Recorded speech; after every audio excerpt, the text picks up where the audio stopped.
Hey, a guy who actually pitches when it comes to the Republicans and the Democrats is John Shimkus. He's on the line right now from Capitol Hill. John, I was out of town. Have we had that game already? Yeah, I pitched and they hit it. So okay, well, I got the loss. They scored 6 runs in 2 innings. I think it's time to retire. Don't worry, we're not trading you to the Blue Jays.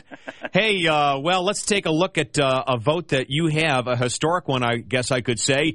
Sometime this morning, it's the two-part Boehner plan where Congress would authorize $1 trillion in new debt in return for about $1 trillion in budget cuts. And then there'd be a commission that would set up and come back with a goal of reducing spending by about another $2 trillion by November, I think. Yeah. Are you going to vote for this? Yeah, you bet. And I think the way you led into this is historic. Let me tell you why it's really historic. Everyone knows we've raised the debt limit 62, 72 times. A lot of people don't know that sometimes it was automatic based upon a thing called the Gebhardt rule, which said if you passed a budget, you automatically increase the debt limit. Well, that rule is gone. This will be the first time in history that we've ever tied a reduction in spending to a debt limit increase. And that's why it really is historic. And I think it'll set a precedent. And as you follow this stuff closely, I mean, you're all over us bipartisan on spending.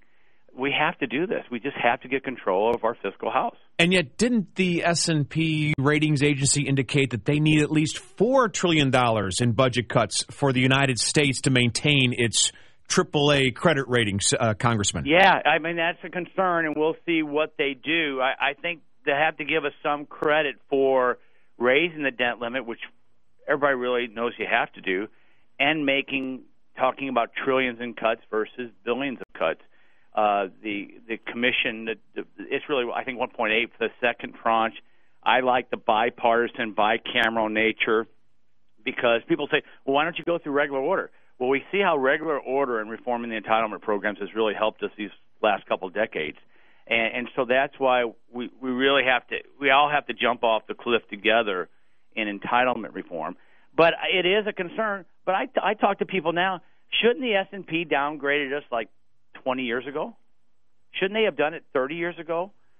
And these rating agencies, they really tick me off because they're the ones who told Bear Stearns and the TARP folks that they were fiscally sound when their financial system was based on a house of cards that fell. So, well, you got a point there. Not everyone has full faith in the ratings agencies themselves. But, the Tea Party, which has been very active in the United States, and some people give it a lot of credit for sending 87 new Republicans to Congress last November, they see it a different way. In fact, Judson Phillips, Tea Party Nation leader, was really critical of Speaker Boehner. He said yesterday, John Boehner has no real interest in solving the problems this country faces. He worships at the altar of massive spending. We need a speaker who is a leader. We need someone with courage and vision. Boehner has none of those qualities. He's not a leader. In other words, the head of the Tea Party thinks we should be cutting more money, not just $1 trillion. Well, no, they are, and you're right. They are very concerned and upset, and they're trying to weigh in. I think they're starting to overreach. The Post-Dispatch ran a Tribune article that about 10 days ago, I think it was in the Saturday paper, which said we spend like double what we take in. So the question is, if you cut that off, what half of government spending are you not going to pay?